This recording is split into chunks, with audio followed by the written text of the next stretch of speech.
집에서 안톤 체홉 1887년 그레고리 예프씨께서 책을 보내왔는데 집에 계시지 않는다고 말씀드렸습니다.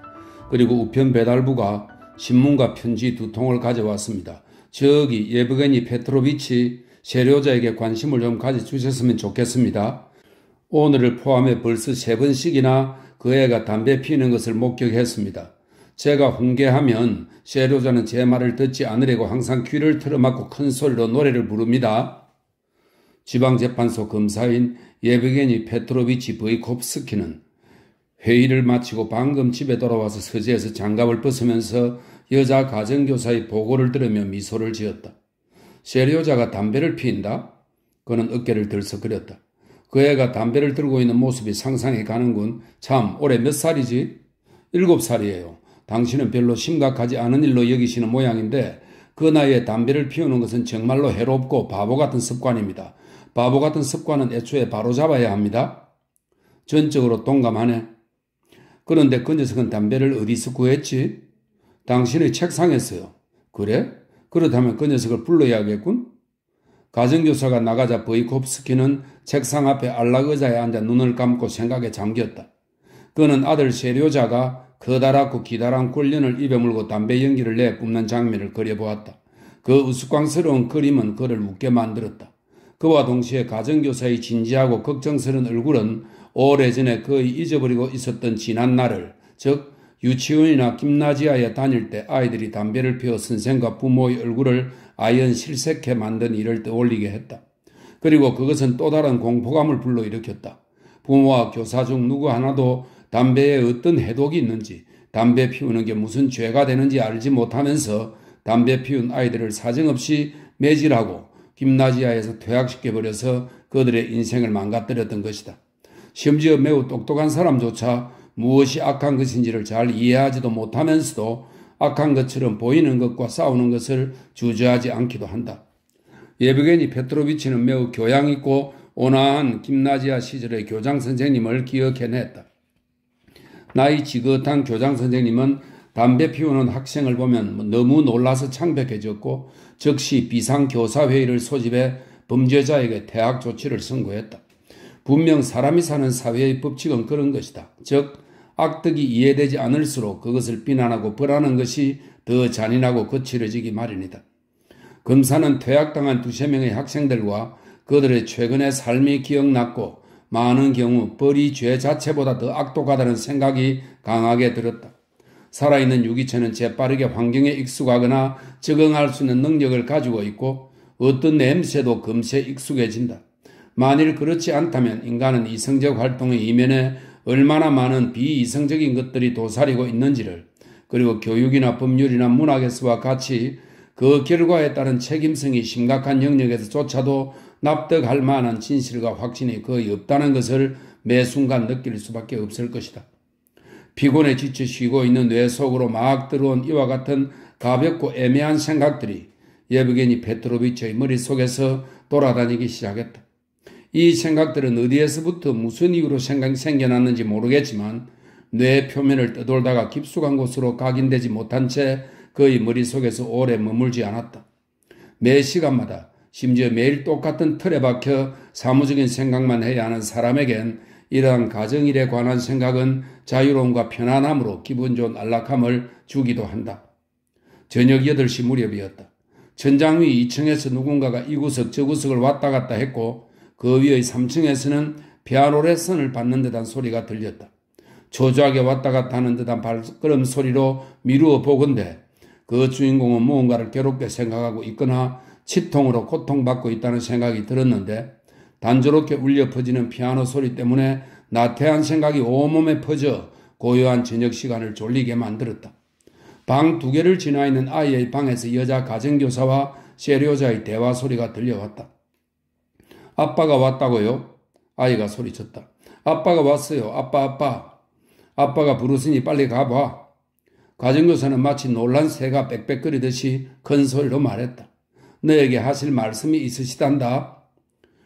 그런데 대체 이 녀석에게 어떻게 말해야 하나? 예브게니 페트로비치는 잠시 생각에 잠겼다. 그러나 그가 미처 생각을 정리하기도 전에 7살 난 아들 세료자가 서재로 들어왔다.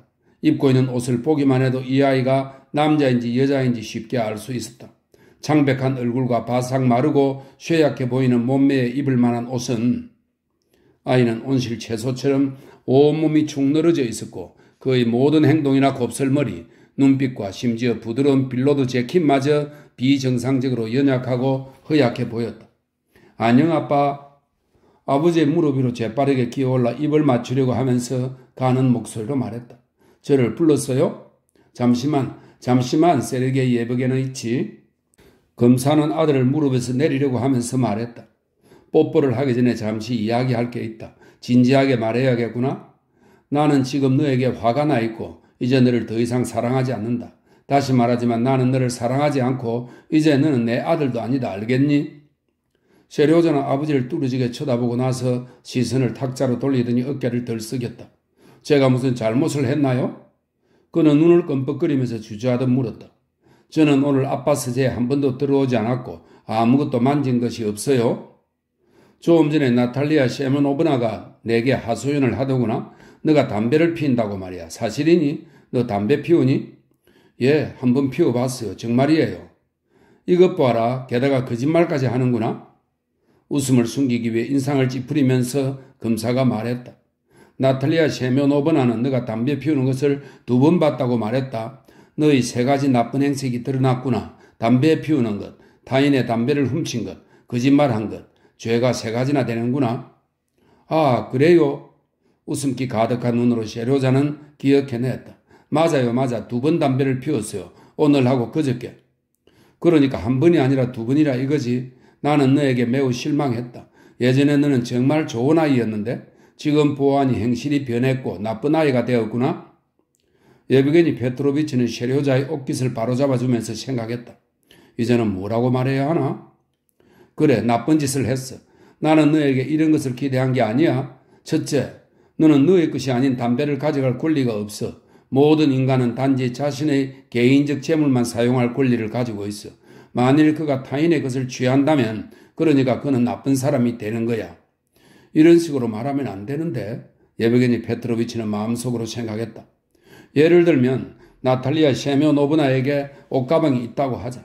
이것은 그녀의 가방이기에 우리가 즉 너나 나나 누구도 그것에 손대면 안 되는 거야. 왜냐하면 그것은 우리의 것이 아니기 때문이지. 맞는 말이지? 너도 목마와 그림책을 갖고 있지. 나도 그것을 손에 대지 않잖아. 물론 나도 그것들을 가지고 싶기는 하지만 내 것이 아니라 너의 것이기에 건드리지 않는 거야. 가지고 싶다면 가져가세요. 눈썹을 치켜뜨며 세료자가 말했다. 아빠, 부끄러워하지 말고 가져가세요. 아빠 책상에 있는 이 노란 강아지도 내 것이지만 나는 별로 필요가 없어요. 그냥 여기 세워둬요. 내 말을 이해하지 못하는구나. 보이코프스키가 말했다. 이 강아지는 너가 나에게 선물로 주었잖아. 그래서 이것은 이미 내 것이고 내 마음대로 할 수 있는 거야. 그러나 나는 너에게 담배를 선물한 적이 없어. 담배는 내 것이야. 이렇게 설명하면 안 되는데 검사는 생각했다. 아니야, 이건 절대 아니야. 만일 내가 다른 사람의 담배를 피우고 싶다면 먼저 나도 그 사람의 허락을 얻어야 되는 거야. 한마디 한마디를 천천히 이어붙이고 아이들의 어투를 흉내내면서 보이코프스키는 아들에게 개인의 소유물에 대한 개념을 설명해 주었다. 세료자는 아버지의 가슴을 바라보면서 주의 깊게 얘기를 듣고 난 후 세료자는 저녁마다 아버지와 이야기하는 것을 좋아했다. 이런 설명이 있습니다. 주의 깊게 얘기를 듣고 난 후 책상 모서리 부근에 팔꿈치를 꿰고 근시인 눈을 가늘게 뜨고 종이와 잉크병을 바라보았다. 그의 시선이 책상 이곳저곳을 살피더니 아라비아 고무 풀이 들어있는 가늘고 긴 병에 고정되었다. 아빠, 풀은 뭘로 만드는 거예요? 긴 병을 눈 가까이에 대고 갑자기 아버지에게 질문했다. 보이코프스키는 아들의 팔에서 병을 빼앗아 제자리에 놓아두고 말을 이어갔다. 2번째로 너는 담배를 피웠지? 이건 매우 좋지 않은 일이야. 내가 담배를 피운다고 해서 너가 담배를 피워도 된다는 건 아니야. 나는 담배를 피우고 있지만 이것은 어리석은 짓이고 스스로를 욕하는 것이고 자신을 사랑하지 않는다는 것을 알고 있어. 난 정말 교활한 교육자야. 검사는 마음속으로 말했다. 담배는 건강에 매우 좋지 않고 담배를 피우는 사람은 예정된 수명보다 일찍 죽게 된단다. 특히 담배는 너 같은 어린아이에게는 매우 해로운 것이야. 너희 심장은 아직 약하고 너는 아직 다 자라지 못했고 몸이 약한 사람에게 담배 연기는 폐병과 다른 질병을 불러일으키지. 이그나티 삼촌도 폐병으로 죽었잖아. 만일 삼촌이 담배를 피우지 않았다면 지금까지 살아있었을 거야? 세료자는 깊은 생각에 잠긴 채로 램프를 바라보더니 손가락으로 건드리고는 한숨을 쉬었다. 이그나티 삼촌은 바이올린을 잘 연주했는데 그가 말했다. 삼촌 바이올린은 지금 그리고리 예프 집에 있어요. 세료자는 다시 책상 모서리에 팔꿈치를 꿰고 생각에 잠겼다. 세료자의 창백한 얼굴은 무언가를 경청하고 있을 때나 자신의 생각을 발전시킬 때나 생기는 심각한 표정으로 굳어 있었다. 슬픔과 놀라운 비슷한 무언가가 그의 커다란 눈에 나타났다. 아마도 그는 얼마 전에 엄마와 삼촌을 데리고 간 죽음에 대해 생각하고 있는 듯 했다. 죽음은 이 땅에 아이와 바이올린만 남겨둔 채 엄마와 삼촌을 저 세상으로 데리고 갔다. 그들은 별이 반짝이는 하늘 어디에서 이 땅을 내려다보고 있을 것이다. 그들도 이별의 아픔을 참고 있는 것일까? 이제 또 무슨 말을 해야 하나? 예브게니 페트로비치가 생각했다. 이 녀석은 지금 내 말을 듣고 있지 않아. 분명 이 녀석은 자신의 행동이나 나의 논거를 별로 중요하게 생각하고 있지 않은 것 같다. 어떻게 이해시키지? 검사는 일어나서 서재를 왔다 갔다 했다. 예전에 내가 학교 다닐 때는 이런 문제는 정말 간단하게 해결되었는데 말이야. 그는 생각했다. 담배 피우다 걸린 학생은 모두 두들겨 맞았지. 실제로 소심하고 겁 많은 녀석은 두들겨 맞고 나면 담배를 피우지 않았고 좀 용감하고 똑똑한 녀석은 맞고 나서 담배를 긴 장화의 목 부분에 숨기거나 아니면 창고 같은 곳에서 피우곤 했지. 창고에서 피우다가 걸리면 또 얻어맞고 그 다음부터는 강가에서 피우고 그런 식으로 해서 어른이 되기 전까지 계속 피우대지. 어머니는 내가 담배 피우지 못하게 하려고 돈이나 사탕 같은 걸 주시곤 했지. 지금 생각해보니 그런 방법은 별 소용이 없고 부도덕한 것이라는 생각이 드는군. 논리의 토대를 세우면서 아이들이 공포나 칭찬 또는 보상 때문이 아니라 스스로 깨달아 선한 동기를 가질 수 있게 선생들이 노력해야 되는데 말이야. 그가 생각에 잠겨 왔다 갔다 하는 동안 세료자는 의자에 발을 디디고 올라가 책상 위에서 그림을 그리기 시작했다. 세료자는 아빠의 업무에 관련된 서류를 더럽히지 않으려고 잉크를 사용하지 않고 파란색 연필로 그를 위해 일부러 4등분해 놓은 상자에다 그림을 그렸다. 오늘 요리하는 하녀가 양배추를 썰다가 손가락을 베었어요. 눈썹을 치켜뜨고 집을 그리면서 그가 말했다. 정말로 큰 소리로 울부짖어서 우리 모두는 놀라서 부엌으로 갔어요. 정말로 바보 같아 보였어요. 나탈리아 셰메노브나는 손가락을 찬물에 담그라고 했는데 요리사는 손가락을 입으로 빨았어요. 어떻게 더러운 손가락을 입에 넣을 수가 있어요? 아빠 정말 더러워요. 계속해서 그는 점심 무렵에 거리의 악사가 어린 소녀와 함께 집마당에 와서 악사의 반주에 맞추어 소녀가 노래도 부르고 춤도 추었다는 이야기를 했다. 이 녀석도 나름대로 자신의 생각이 있군. 검사는 생각했다. 이 녀석의 머리에도 자신의 세계가 있어. 자기 나름대로 뭐가 중요하고 중요하지 않은지 알고 있는 거야. 이 녀석의 관심과 생각을 사로잡으려면 말로 꼬드겨서는 안 되고 이 녀석의 방식에 맞추어 생각하고 행동할 필요가 있겠어. 만일 실제로 내가 담배가 없어진 것에 대해 애석해하거나 아니면 막 화를 내거나 울거나 했더라면 내 말을 잘 이해했을 텐데. 그래서 아이를 키울 때 엄마의 역할이 중요한 거로군. 엄마는 아이와 함께 느끼고 울고 웃고 할 수 있으니까 말이야. 논리나 도덕 같은 것은 아무 쓸모 없는 거야. 그나저나 이제 또 무슨 말을 해야 되지? 무슨 말을? 한편으로 예브게니 페트로비치는 반평생을 시효 중단, 범죄 예방, 형벌 같은 문제에 종사한 노련한 법률가인 자신이 아이에게 무슨 말을 해야 할지 몰라 당혹해하고 있다는 사실이 이상하기도 하고 우습기도 했다. 자, 이제 앞으로 담배를 피우지 않겠다고 나에게 약속해라. 그가 말했다. 약속해요. 세로자는 파란 연필을 꽉 쥐고 그림 그리는데 더 열중하면서 큰 소리로 외쳤다. 약속해요, 약속. 그나저나 이 녀석이 약속이라는 말의 뜻을 알까? 보이코프스키는 스스로에게 물었다. 아니야, 나는 나쁜 교사야. 만일 교사나 우리 배심원 중 누군가가 내 머릿속에 들어와 본다면 아마도 나를 쓰레기 같은 놈으로 생각했거나 아니면 내가 정말 많이 배우고 똑똑한 사람인가를 의심했을 거야. 그래도 학교나 재판정에서는 이런 식의 교묘한 문제를 집에서보다 훨씬 쉽게 해결할 수 있는데 말이야. 그런 곳에서의 문제는 주로 광기 어린 사랑 때문에 벌어진 문제가 많단 말이야. 사랑에 관한 문제는 까다롭고 복잡하게 얽혀 있지만 쉽게 해결할 수 있는데 말이야. 만약에 이 녀석이 내 아들이 아니라 내 학생이거나 피고였다면 이렇게 조심스럽지도 내 생각이 분산되지도 않았을 텐데 말이야. 예브게니 페트로비치는 책상에 앉자 세료자가 그린 그림 중 하나에 몸을 기울였다. 그 그림에는 지붕이 비뚤어진 집이 그려져 있었는데 지붕 위의 굴뚝에서 나온 연기는 마치 번개처럼 지그재그 모양으로 상자 끝까지 뻗어 있었고 집 주위에는 눈 대신 점이 찍혀진 군인이 마치 숫자 4 모양으로 생긴 총검을 들고 서 있었다. 사람을 집보다 크게 그리면 안 되지. 검사가 말했다. 여길 한번 보렴. 지붕이 사람 어깨와 나란히 되어 있지 않니? 세로자는 아버지의 무릎 위로 기어 올라가 좀 더 편안한 자세로 앉으려고 몸을 이리저리 움직였다. 아니에요, 아빠. 세로자는 자신의 그림을 쳐다보면서 말했다. 만약에 군인을 작게 그린다면 눈이 보이지 않게 될 거예요. 이 말을 반박할 필요가 있을까? 매일 아들을 관찰하면서 검사는 아이는 원시인처럼 자신만의 예술적 통찰력과 독특한 욕구가 있기 때문에 어른의 사고로는 접근할 수 없음을 확신했다. 어른의 관점에서 주의 깊게 세료자의 그림을 관찰해보면 비정상적이라는 것을 알 수 있다. 그러나 그는 집보다 사람을 크게 그릴 수 있는 현명한 방법을 알았고 연필을 가지고 구체적인 물체 외의 것을 자신의 감촉만으로 표현하는 방법을 찾아냈다.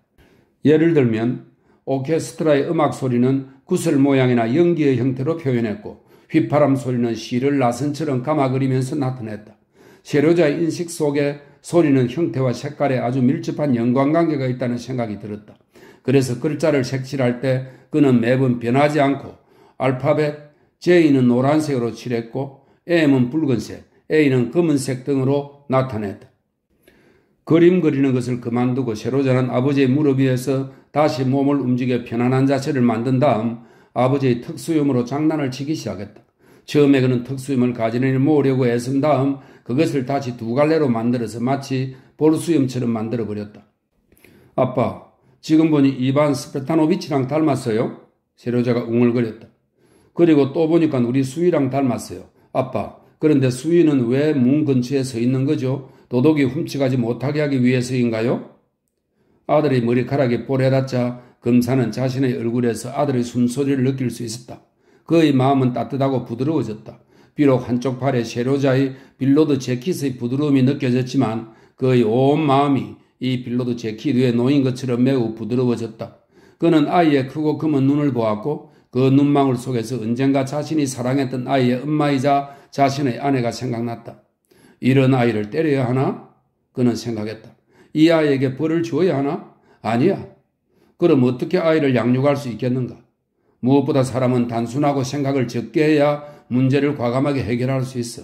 우리는 생각이 너무 많아. 그래서 논리가 때론 우리를 갉아먹는 것 같아.